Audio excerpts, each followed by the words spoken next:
BEYA STEM Conference presents High Tech Sunday.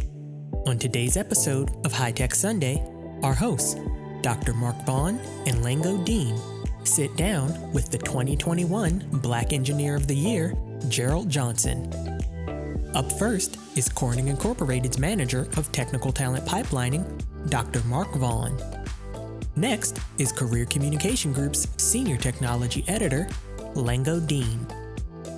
Finally, our esteemed guest, Gerald Johnson. As Executive Vice President of Global Manufacturing for General Motors, Johnson is responsible for the budget, quality and safety performance for over 100,000 employees, and the production of millions of vehicles sold globally, just to name a few. Aside from his dedication to professional growth, Johnson has a passion for helping others enrich their lives. In 2018, Gerald started the Gathering Church with his wife.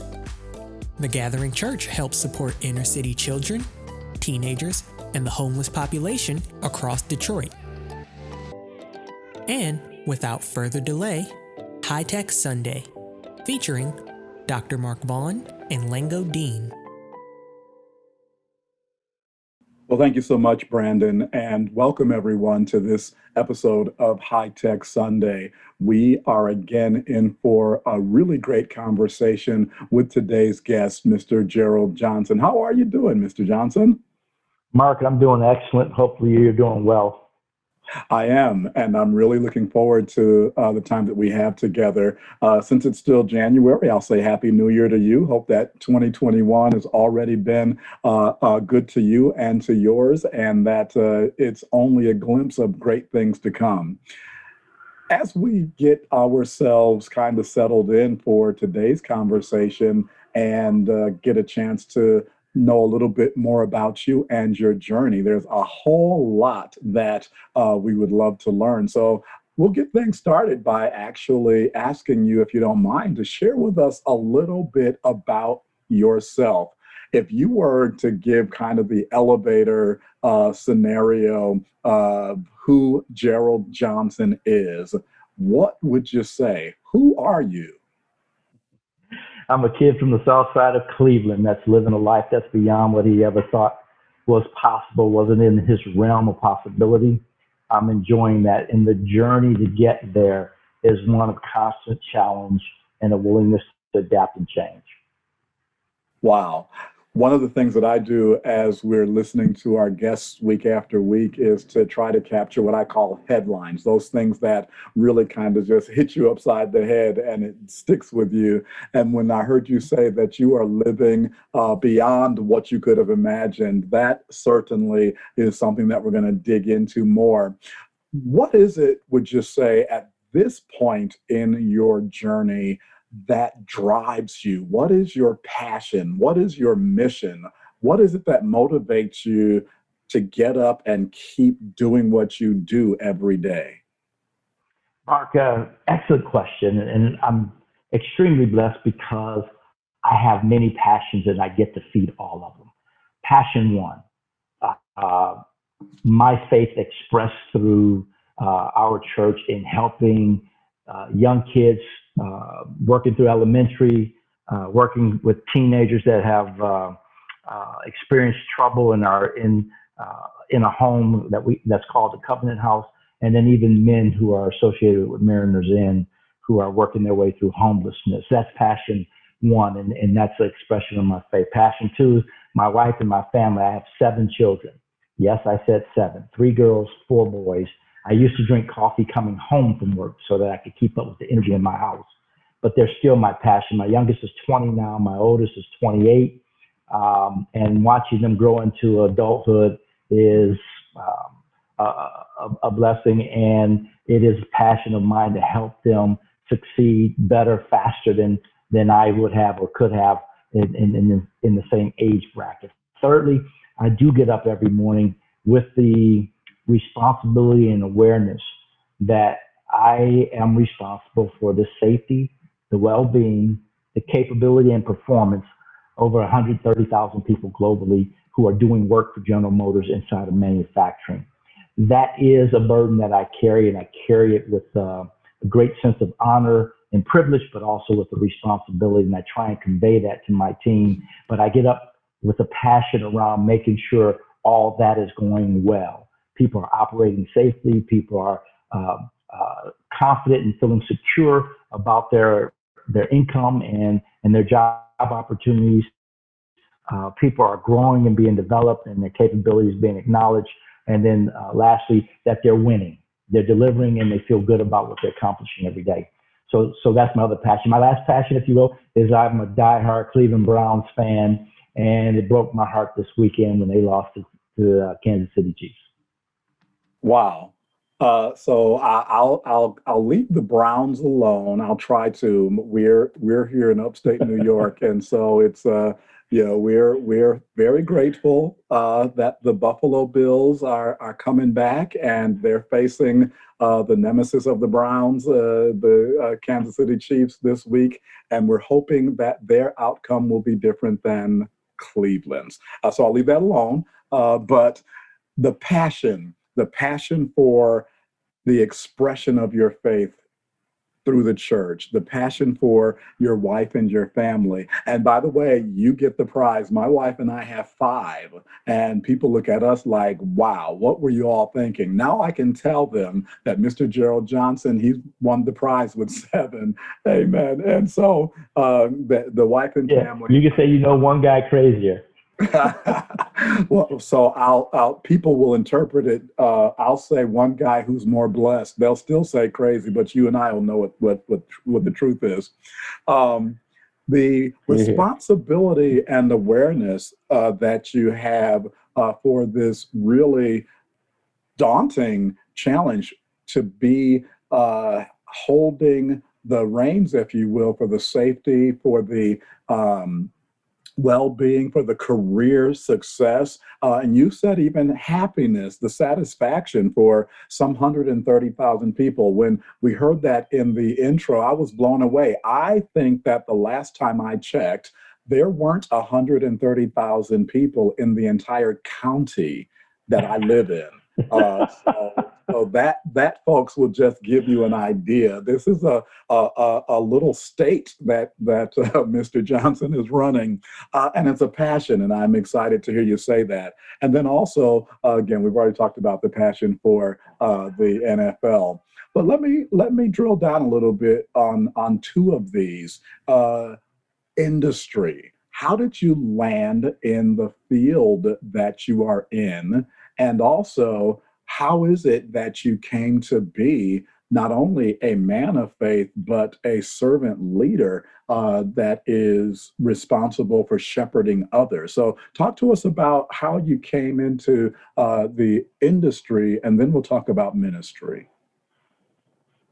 Coming into the industry was strictly providence. And if there are young folks listening to this, this is probably not the best way to get there, but it was my way there. And again, I give it to providential guidance here. But I sat down with a guidance counselor, and she asked me, what do I want to be when I grow up? If you will, I was a junior in high school. My answer was very simple and direct, coming from where I came from. Tell me what makes money. She said, well, engineers make good money. I said, then I want to be an engineer. And it really was that simple. She looked at my grades in math and science, decided that I could do that. I subsequently started down the journey of hunting for colleges that fit that requirement. General Motors Institute at the time, now Kettering University, responded to my application, and in their letter, they described to me this co-op scenario, which would allow me to pay for my college, as well as hone my skills through a 12-week on, 12-week off college work program for 4.5 years. Given that I had not many resources to pay my way through college, that sounded like a winning scenario for me, as well as, of course, the reputation of the school and the reputation of the company. So I did it. And that was a great decision on my part. And then I got excited because I enjoyed it. And particularly, I enjoyed working inside of a plant and working with people to solve problems at a high pace, to deliver results and to go home every day knowing what the score was, if you won or if you didn't win, and then having the opportunity to come back in tomorrow and work harder at it and do better. That thrilled me, and that kind of led me into the role that I still do today in manufacturing, because I do have not only a passion, but also have an appreciation for the people doing work inside those plants all over the world. It's not the easiest work to do. And so I have respect for the difficulty. I have respect for the responsibility they carry to make sure they execute it with quality, because many of the things that we put into a vehicle are designed to work to protect people who are in those vehicles. So when you're driving your family, when I'm driving my family around, the safety systems, the airbag systems, the sensing systems, the seatbelt anchors, and all that has to work well every time, because it could mean the difference between life or death. And the company gets, I should say, letters with pictures of people who survived and walked away from crashes that, frankly, without all that safety protection, they wouldn't have been able to walk away from. So I respect what the people do and how they have to do it intricately, reliably, millions of times every year in order for us to serve our customers in the market. So that drives my passion. They're good people doing good things, working hard, and they deserve all the support they can get and my best thinking to help make sure that they are safe, that their well-being is taken care of, that their capability and ability to develop themselves is what it can be, and that they are winning. That's why I do it, and I'm passionate about it. I get excited telling you about it. I can tell. And so as if that weren't enough, now here we are, some almost 3 years since you planted the church. What were you not busy enough? What was that all about? My wife and I, we talk about that too. What were we thinking? But as any man will tell you, at least I hope, when you believe that there's a call and that there's an assignment and that there's, again, a responsibility. And if I was going to describe myself in words that most people describe me, being responsible is me. And so I think it's my responsibility to contribute in every way that I can. And this was one more way that I could contribute. I've been an ordained minister for over 30 years. I've been various levels of ministry and responsibilities through various churches as I've moved around with General Motors and found new church homes and communities with every move. And at this point, it made sense that it was time for us to step fully into this responsibility of pastoring. And we began the Gathering Church, and that was a journey that started early in 18 and finally culminated in August of 18 for our inaugural opening service. And it has been a great ride. It's another community that I feel passionate about, good people, trying to serve a good God, trying to live a good life, and whatever we can do to help them do that makes me feel good. Wow, that really is a tremendous, tremendous example that you just gave us. It's interesting, every now and then I find that there are some commonalities that I share with our guests. And I actually was licensed in ministry back in 1986 and then ordained in 1998. I'm sorry, 1996, so 10 years later, and actually was consecrated to the bishopric 14 years ago now. So I am a pastor. My wife and I founded a ministry here in our area 23 years ago. And so I'm sure that you and I would have some interesting conversations pertaining to how our corporate life, if you will, is informed by our ministerial servant leadership. When you think about your upbringing, where is it that whole spiritual journey actually got started? I don't have the story about a praying grandmother or anything like that. I was raised in a Catholic household, and I use the word Catholic loosely. We were the Easter-only household. But when I was in college, I encountered a young man who became my best friend, who became my best man, and has been one of the most significant parts of my journey, as one individual can be. And he was a man of faith. And there I was, 19 years old. We were having that late night dorm room conversation, if you will. And he laid some things on me to think about. And I went to bed thinking about it and woke up wanting to know more. And that was the beginning of my journey. That would have been 1983. By the end of that semester, I went home and went to the only church I knew of, which was New Light Baptist Church, which was around the corner from my house. And I started going to New Light Baptist Church, got baptized at New Light Baptist Church. And as is my nature, just going was not enough. I needed to know, I needed to understand, I needed to investigate. And so, I got a hold of my first Bible and had my first mentorship, if you will, with a pastor. And yeah, the more I learned, the more I cared. The more I cared, the more I learned, the more I dug, the more I felt I understood. And most importantly, the more I felt like I had clarity of purpose for my life. That is awesome. So my headline there is you found new life at New Life, and it hasn't stopped yet. So let's talk about the corporate side of Gerald Johnson. You are an executive vice president for global manufacturing at General Motors. You've talked a little bit about how life impacting your work is. Tell us a little bit about that role as an executive vice president. So becoming an executive vice president brings actually two roles together.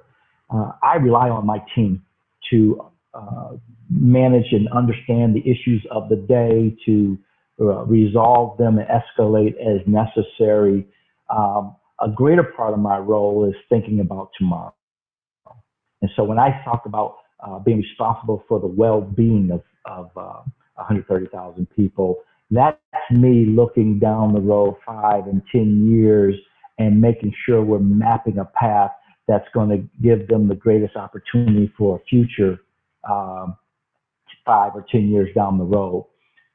Because there's an operator, there's a lady working on the assembly lines, loading steering wheel columns into the vehicle, and she has no idea that I'm making a decision today that affects her well-being 5 years from now. That's the bigger part of my role as an executive vice president, working with the leadership team to look down the road and plot a path that's going to win for the corporation, that's going to win for all its employees, that's going to win for the communities that we do work in and support, and that's going to win in the hands of customers so that we can continue to do so. That's what we worry about. That's what we think about, and that's what we do. Of course, now there are things that show up sometimes, like a pandemic, and you do have to be very engaged in what's going on today and how you're going to pull together protocols that are going to ensure people are safe and give people the confidence to return to work and continue that hard work, that quality work, that reliable work to deliver products to our customers, which we think we're very good at. So those are the things that we look at. Those are the things that we worry about. And those are the things that we try and plan for, again, to make sure everyone is going to have a future: customers, communities, employees, company. Thank you for giving us that insight. You've talked to us a little bit about how it feels to be responsible for, again, a city-sized group of employees at General Motors.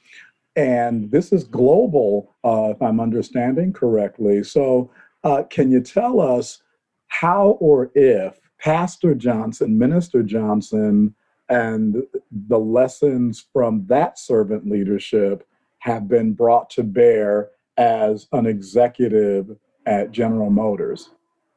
Yeah, great question, Mark. And I get that question often, honestly. It usually is also inclusive of the whole idea: how do you get all these things done? How do you play all these roles? And what I tell people, I don't play all these roles. I play one role. I play my role. And what I really mean by that, I'm very blessed to be able to say that all these things are all overlap. I don't compartmentalize. I don't shift from corporate responsibility to, pastoral responsibility to, helping men, working through homelessness to being a dad. Nope, it's all one. And finding that being me in the moment to face whatever is in front of me, whether that's a corporate challenge or a corporate recognition or a corporate accomplishment, whether that's a challenge at home or an accomplishment at home or something that's to be celebrated. That if I'm tuned into me, tuned into God, at peace, at my best with His wisdom, that everything in front of me just becomes the thing that's in front of me.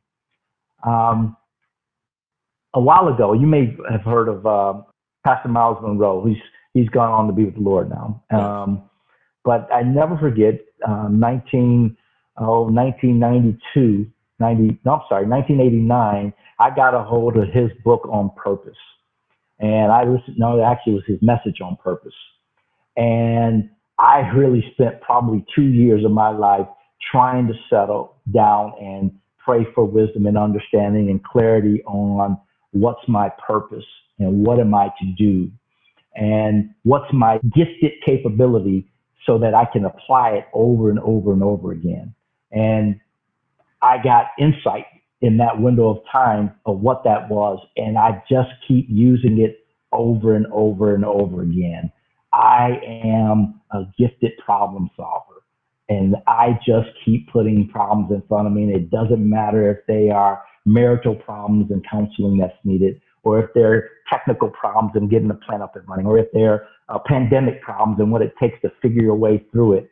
And I am extremely tapped into a particular aspect of God that is the wisdom of God. I often ask my kids, what do you like most about God? And one would say that, He sees everything and I know He's watching me. Or another is that, I can sense His love and His presence. For me, it's His wisdom. I know God has answers to everything, and I simply try and stay close enough with Him to hear what the answers are for what I'm facing right now so that I can plug into it and do my best with it. So that's how I pull it all one together, and that's how it works together. And now in terms of leadership, it's easy, right? It's the second commandment. Love your neighbor as yourself. If you just do that, leading people, working with people as a team, standing in front of people and communicating, all those things get a lot easier if they come from this common deep well of love. Love your neighbor as yourself. If I care about you, I don't have a problem talking to you. I don't have a problem helping you. I don't have a problem explaining something to you. I don't have a problem, for that matter, telling you or correcting you even, because it all is based out of a desire to communicate to your well-being. So that's how I keep it all together. And that's how it works out for me in oneness. And that's how I try and tap in and stay tapped into God so that His wisdom is working. Favorite book, Proverbs. I am absolutely grateful for that explanation that you just shared. We at our church have a Bible study on Wednesdays. And it just so happens that one of the topics we tackled yesterday was, how do you know your purpose?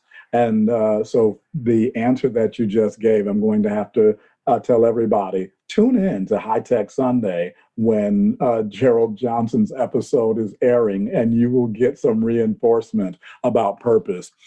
It isn't the idea that you have to put one hat on and then take that off and put the other hat on. You said you play your role. And as you remain tapped into God, you recognize, and this was powerful, you are a gifted problem solver. That is absolutely a great capsule commentary on how you can do all the things that God has entrusted to your care to actually do. So again, it was just a really great capture for all of us to think about the different roles that we play, the different hats that we wear. It's really us doing what it is that God has entrusted us to do as we stay tapped into Him. So thank you for that. There is kind of a drum roll playing in my head right now, because not only is it a pleasure and a singular honor to get to talk to Gerald Johnson, the executive, and Gerald Johnson, the pastor, but if that weren't enough, you are the 35th Black Engineer of the Year. And so that is just, again, mind-blowingly cool. And so can you tell us about the moment that you learned that you had been selected for this prestigious award?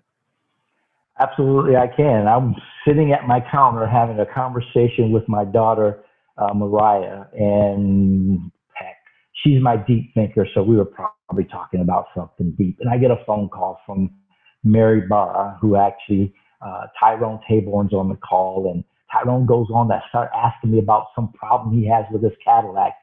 And I'm still partly in work mode, so I'm going into problem solving mode. And finally, Tyrone, he backed out of it. He says, okay, that wasn't quite working the way I hoped it would. And he went on to tell me.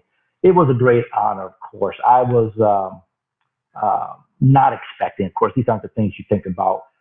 These are the things that just kind of show up, as I say. I didn't get up that morning thinking, hey, today it'd be cool if I get a call and I'm told I'm the 35th Black Engineer of the Year.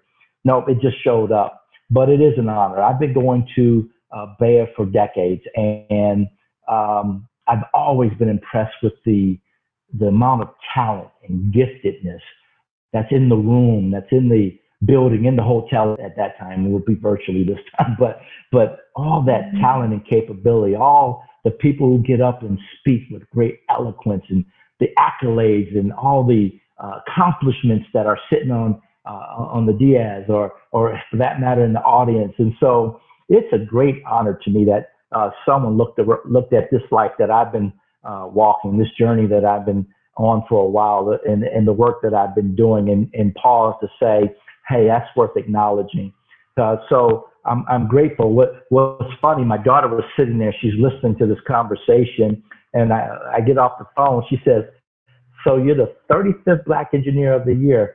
I said, that's what they tell me, honey. She says, that's pretty cool. There's only been 35 of you. There's been 46 presidents. That's more rare than presidents. So I'm like, that's one way of looking at it, I guess. But presidency, of course, has a longer horizon to it, but I'll take it. Every year I go to BEYA, I take one of my children with me, because I want them to see and be as amazed as I am with the talent that shows up, and the energy in the room, and the genius, and quite frankly, the Blackness that's present at a BEYA conference. And so she was very aware of what it meant. She had been there with me before, and so she gave me a great big hug and congratulations right in the moment. That meant a lot to me. That is so cool. And it is definitely the case that we find so much inspiration in the midst of the awesomeness at BEYA. And I've adopted the very same habit of having my daughter in particular, our oldest, who is an engineer like me. She started coming to Black Engineer of the Year when she was in high school, and it really inspired her. And so that connection begins to be one that's familial. This year, the theme of the conference is Stand Up, Step Up, Make the Change. And it's a call to action during what you and I know is a very complicated time, a very unprecedented time still. And General Motors has definitely stepped up this year and made change. They are a change agent. Can you tell us about some of GM's efforts this year that has helped the country during this pandemic? Absolutely. And first of all, I love the theme, and I couldn't have picked a better theme to match the year that I'm being honored with the 35th BEYA Award. But my company, I'm so proud of them. Uh, we all got this pandemic on our doorstep, and none of us were expecting, and I don't think any of us could have predicted how much it will affect our lives over the last year. And as it is personally, so as it is professionally.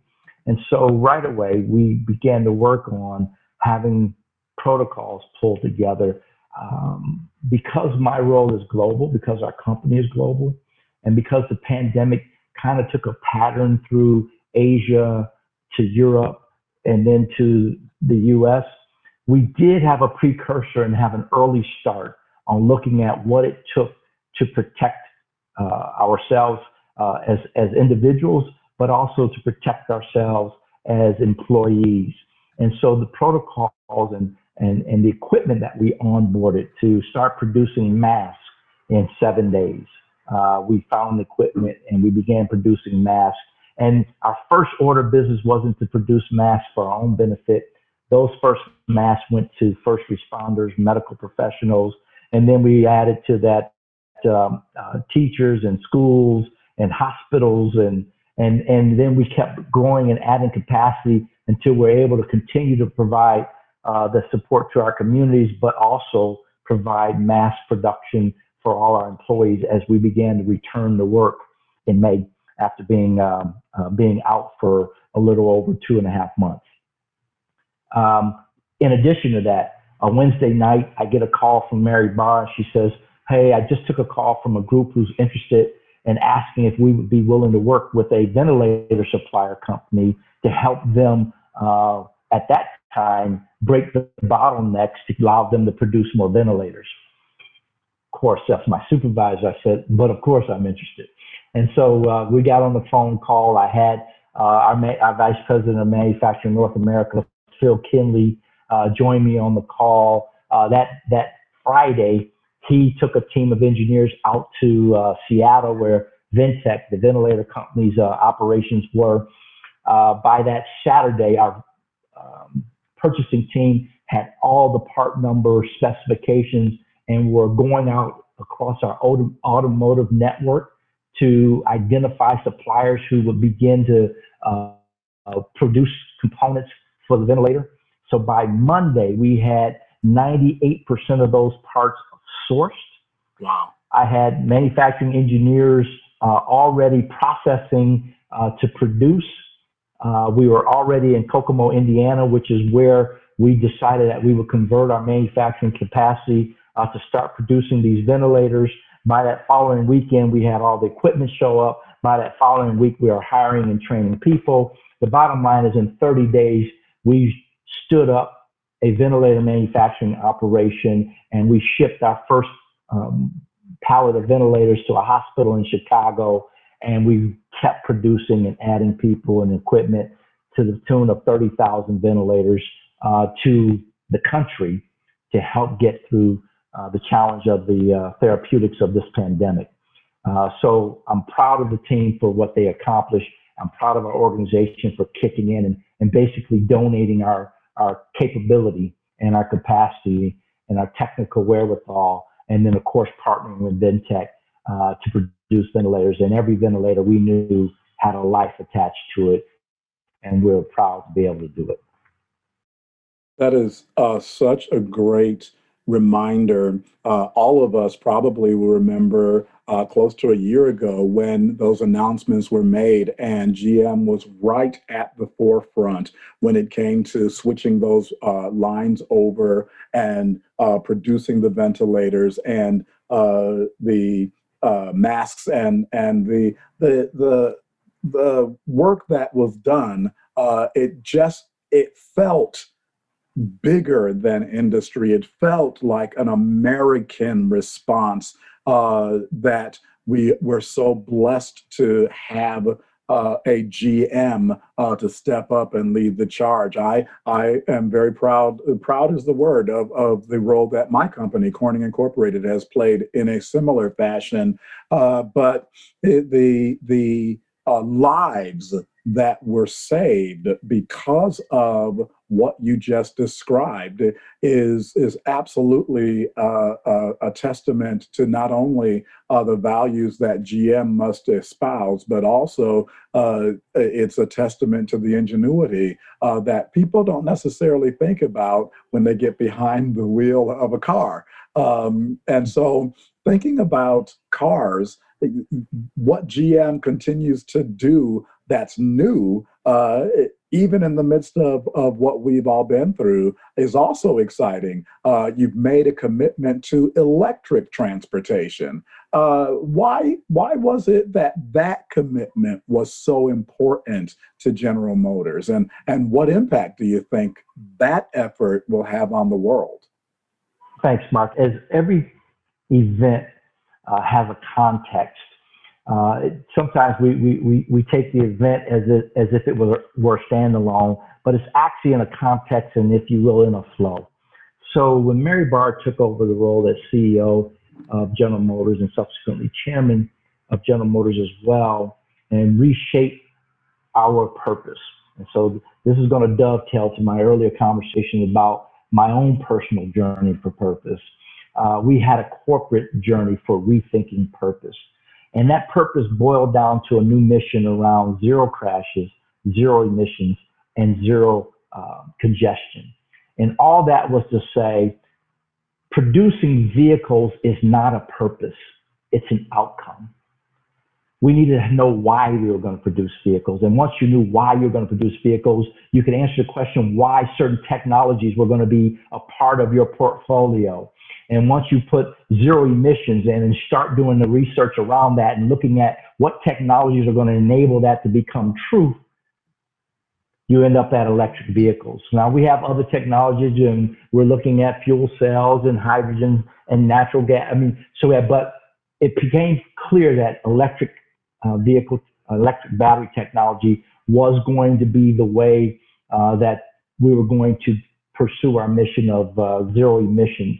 And so we started that journey. So when we show up, in 2020, it's part of a progression and momentum of that decision that goes back to 2013, 14 timeframe. And so we want to be that. We believe in the science of climate change, and so we believe our contribution, our responsibility, and now our mission and purpose is to not just produce 3 million vehicles in the U.S. to U.S. market here, or 6 million vehicles around the globe, but to do it in a way that has zero impact on the environment, on the earth, and still gives everyone the freedom that they love in their vehicles and the style and the functionality that vehicles have come to mean and provide for us in our lives.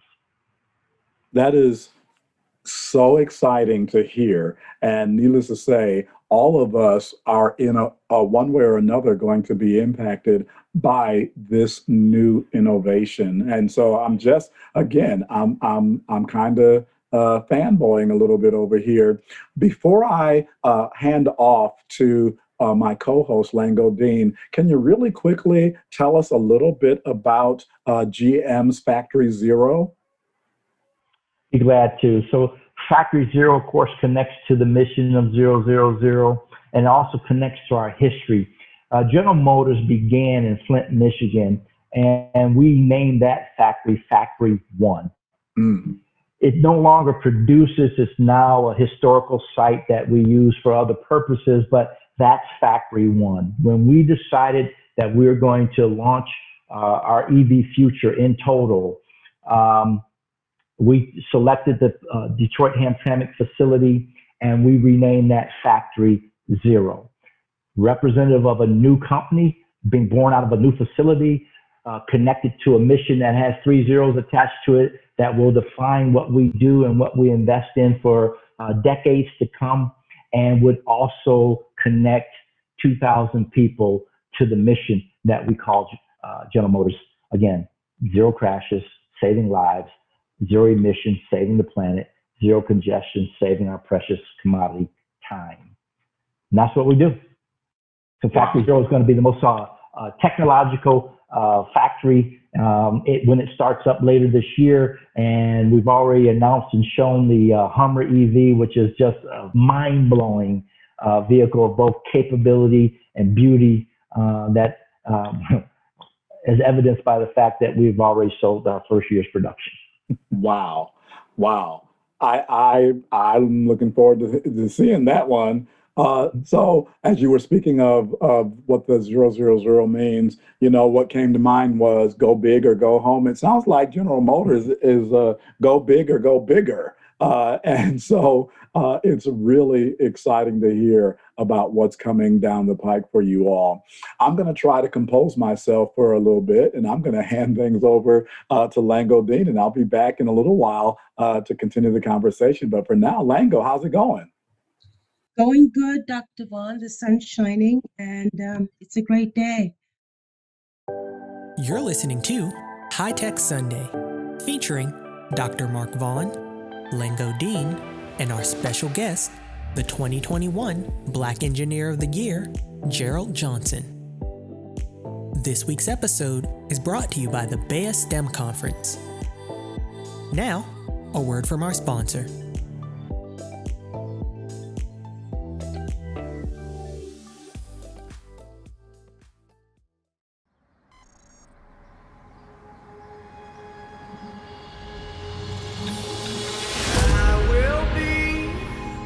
The last to fall. BEYA. It's the moment in your eyes when the future becomes clear. The opportunities ahead, the visions, and the dreams. I will be the last to fall. The hope of what's in reach. Imagine the possibilities.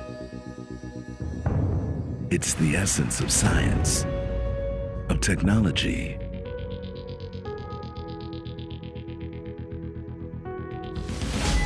a world of careers unleashed. Everything you need to bring out the best in your career, you can get at BEYA.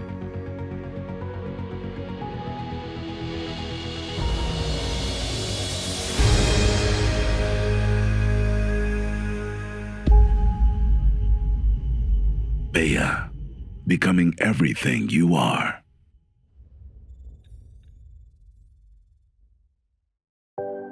Again, this week's episode is brought to you by the BEYA STEM Conference. Now, back to the show.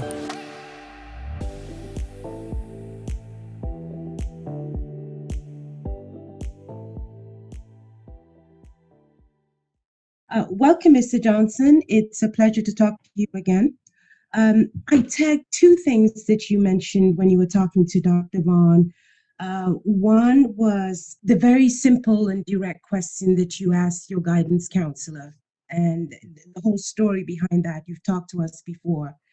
And the second thing that I tagged was a comment that your daughter made about having 35 Black engineers as opposed to having 46 presidents of the United States.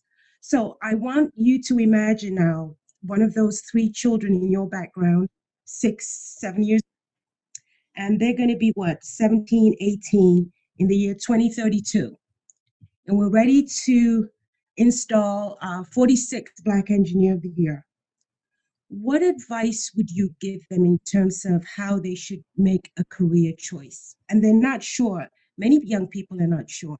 And like you said, coming from where many of us come from, you don't know what you don't know. So what advice would you give them?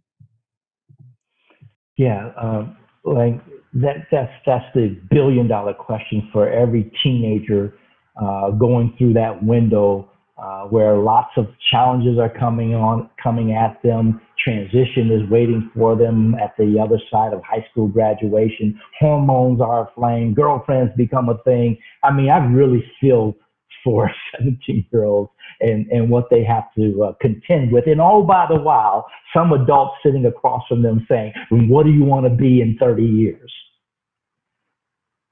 The uncertainty of that future and the uncertainty of and reliability of that question can be daunting. And so I reshape the question to, who are you? Settle in on who you are, and who you are will take you to who you want to be. Now, that sounds a little nebulous, if you will, and not defined. I mean, is there somewhere I apply to a college that has a major and is a stalwart in the area of self-identity? The answer is no. That's a God thing. So my first exhortation is somehow settle in and figure out why you're here and what grace and gift you're carrying and what that's supposed to mean to the planet that you, and the window of time that you get to walk this planet.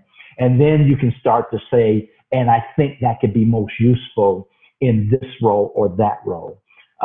It's more important for them to be at peace with knowing who they are and what they're good at, so that they can say, I am, not I am an engineer, not I am a teacher, not I am a psychiatrist, a doctor, lawyer. I am a problem solver. I am passionate about people. I am good with my hands, and that may take me someplace. I am, really being able to answer the I am question is much more important, so that you can point it into something that seems to align to it. And if that's not clear enough, ask some of the wisest people around you to help you. Starts with parents, maybe a close friend, maybe a guidance counselor or a teacher. But don't try and take this question on alone. There are people who've been observing your life since you showed up and before you realized you were here even. Ask them the question about what they saw when you were 5, what they saw when you were 7 or 8, what they saw when you were 9 or 10. And how does that help you then decide what you're going to put your energy towards in terms of titles that hopefully make good use of your capability. Long-winded answer, but I really think that there are very few people who have the luxury of saying, I know I want to be a doctor. I'm glad for you. I'm glad that you saw that and have connected with that enough. You probably are very clear. But for those who aren't clear, like these 3 kids in my backdrop who are, 8 years old now, second graders, and not even thinking about anything, just being, I think they need the comfort of knowing that they are relevant as they are. And the only question is how to apply who they are, not necessarily to seek the title. Sorry, I would love to say STEM, and I believe in STEM because I believe if you're a problem solver, STEM is a great place for you because that's what the STEM fields help you do. But helping a young person figure out their base capability before you try and ask them what they want to do, I think is a much more relevant question. That's wonderful. I love that passionate answer. And it's very simple. Who you are will take you to where you want to be, and ask people along the way. Ask people who've known you a long time, people who love you, who watch you grow.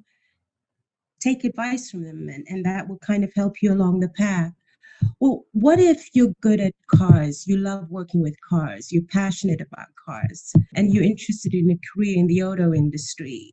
What are the steps that you need to take to prepare yourself for success? The auto industry has changed so much over the years. You were just talking about all the wonderful things that are happening at GM.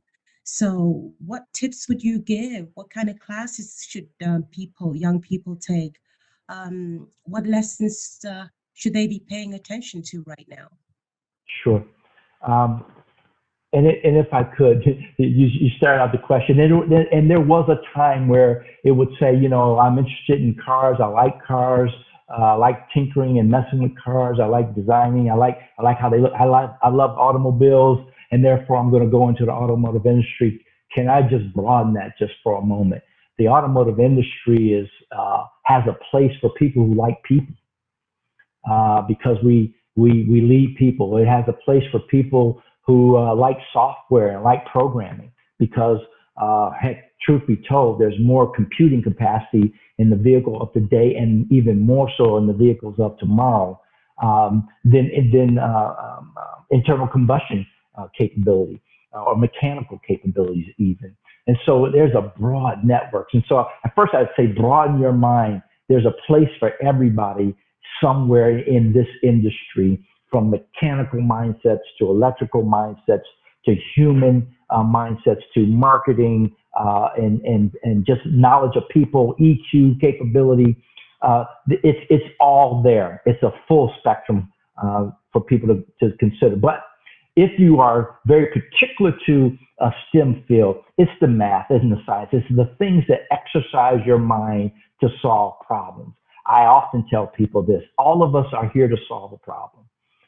In life and even on the job. Everyone inside of General Motors is here to solve a certain problem or a certain set of problems, whether that's a communication problem, whether that's a leadership problem, whether that's a strategy problem or a technical problem, or how to reduce the cost of a technology problem. Everyone's here solving problems. So the base capability of being able to think your way through certain sets of problems,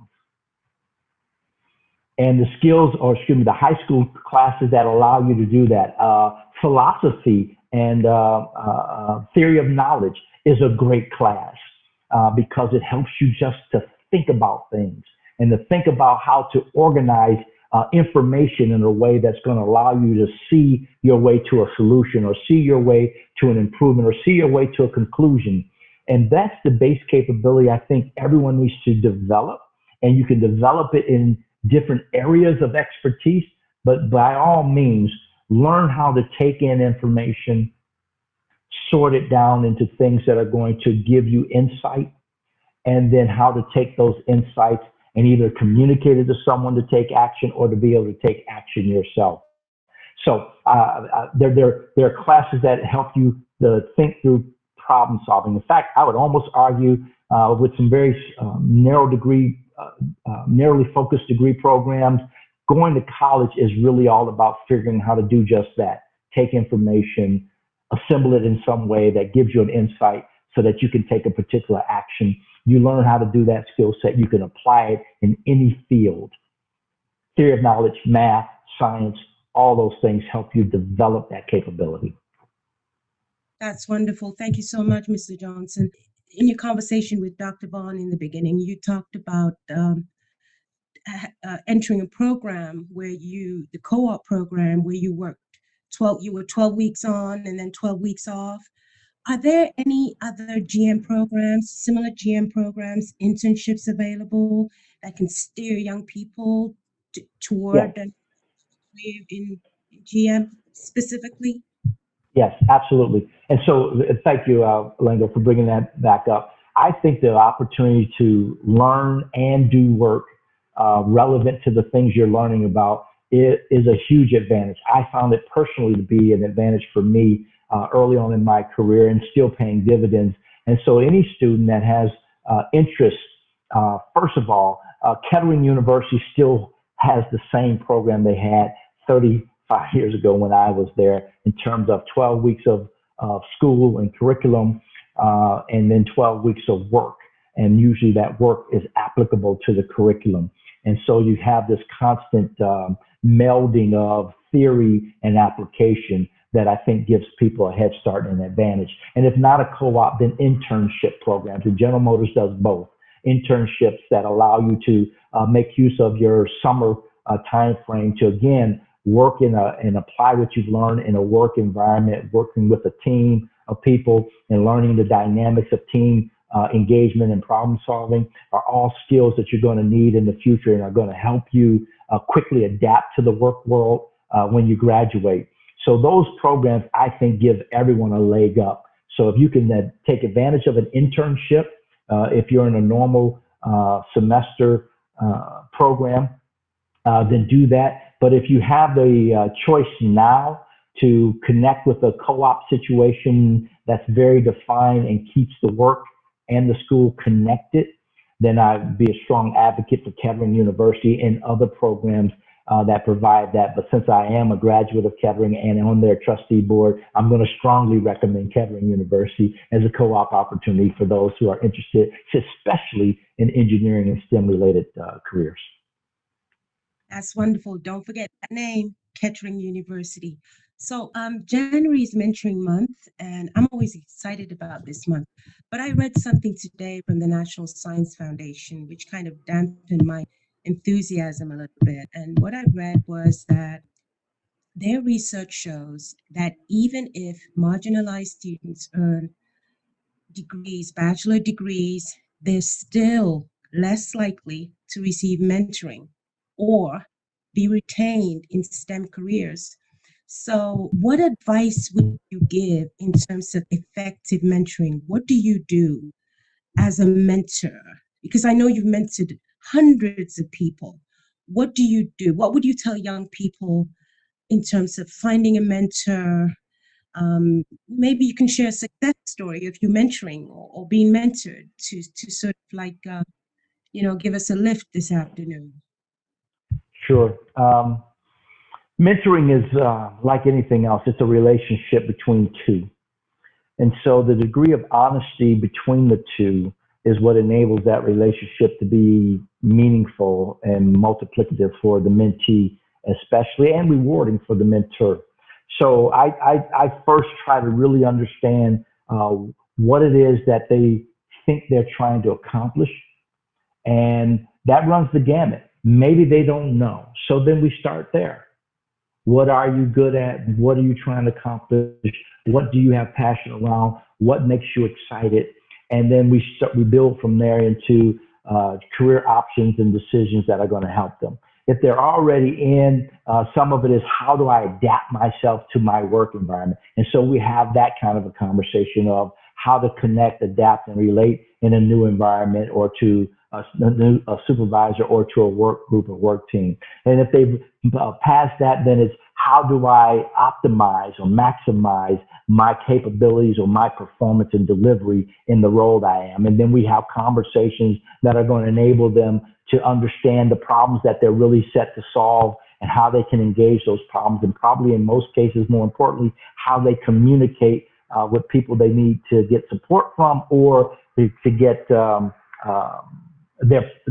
solutions bought into or acknowledged. And so we work through that. And then there's how do I make career choices? So every mentoring relationship should be defined in particular to the person, where they are and what they're looking for to make the next step. I always tell people, who are maybe early on in their career, we can have a conversation for sure. I can talk to you about things that I encountered and learned when new on my journey. But the reality is that someone who's closer to where you are is probably the best source of information because it's fresh in their mind. It's fresh in their repertoire or resume, and they can give you guidance. And people who often need feedback on how well they're doing in what they're working on in their assignment, they're better off getting mentorship from people who are close enough to see what they're doing on a day-to-day or a week-to-week basis so they can give them specific and particular feedback. So this mentor-mentee relationship, it's not let's go grab the person that I dream to become someday. It's really grab the person who can help me work through the stage and step I'm in. And sometimes there's a conversation that I need to have with the person who can tell me or give me some inspiration towards what I should dream about. Both are relevant, but always make sure that you're being mentored where you are by people who can see where you are and give you good feedback and counsel because they're right close enough to help you. So that's how I treat mentorship, and that's how I treat mentoring. And yes, I've done it with hundreds of people, and none of them have been the same. That's wonderful. Thank you so much for sharing that, Mr. Johnson. I wish we had a lot more time to talk to you this afternoon. But I have to throw it back now to Dr. Vaughn. Thank you again, Mr. Johnson. Dr. Vaughn? Thanks so much, Lango. And incredibly, we are just about at the end of our time for this time. So before we wrap it up, though, Mr. Johnson, could you give us the final word? Yeah, what's something on your mind that you'd like to leave us with as we conclude our time together? Yeah, thanks, Mark. First, I want to thank you guys for being great hosts, asking great questions, and giving me an opportunity to share some of my journey. What I want to leave people with is something that I kind of started with is, do you know who you are and do you know why you are? And as much as you can, delve into that space because it's going to help you answer many of the other particular questions down the road. One of my favorite books of recent anyway is Start With Why by Simon Sinek. And in the book, he talks about how inspiring and compelling answering the question why is versus what. And so when Lango asked a question and we sit down and ask a 17-year-old, what do you want to be? The inspiration has to start before that. Sometimes the young man or young lady already has it and they can answer that question. They know the why, and so they can get to the what, and then you can help them work out the how. But if they haven't answered the why yet, what is really difficult to answer, and how becomes spaghetti of options without designation. So the simple GPS is know where I am and know where I'm trying to get, helps me figure out all the in between. If I don't know where I am or who I am, and I don't know why I'm trying to get somewhere and why it should matter, I'm not going to work through all the complications to get there. Know your why. And if you haven't read the book, read the book, Simon, Start With Why. That's such a great point to end on. I'm sure that if people are interested in learning more about your professional role as Executive Vice President, they can find you at the GM website. But as far as your other pursuits, the gathering and other activities, is there any way that folks can follow you? Do you have social media, Twitter, anything like that you might want to let people know about? Absolutely. So the Gathering Church.life is the website. The Gathering Church Live is the Facebook Live, where we do a lot of our midweek and weekend service work and Bible study. We're running virtually right now in respect for the pandemic. Of course, we have YouTube, The Gathering Church. You can check out and connect with us through the website. It'll lead you to all the other pieces that I just outlined. So one thing to remember is The Gathering Church.life. Got it. Thank you so much. And again, this has been High Tech Sunday. Our special guest has been Gerald Johnson, Pastor Johnson, Executive Vice President at General Motors. It's been such a great time of sharing, and we are so appreciative that you've joined us. For Lango Deen and for everyone here at High Tech Sunday, thank you so much. And I'm going to hand it back off to Brandon Newby to see us out. Thank you for tuning in to this week's episode of High Tech Sunday.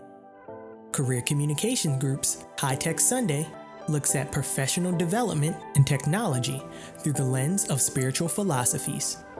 In a time when digital information is more critical than ever, this weekly program is produced by and for CCG's community of alumni and professionals in science, technology, engineering, and math fields. The community runs from national thought leaders to aspiring students, and this weekly series aims to bring a concentrated discussion around technological advancements and achievements based on universal moral principles. The 1-hour podcast will be streamed every Sunday. The podcast can be accessed through the BEYA Facebook page, Women of Color Facebook page, and CCG YouTube page, in addition to Apple Podcasts, Google Podcasts, Podbean, and Spotify. Please join us next time.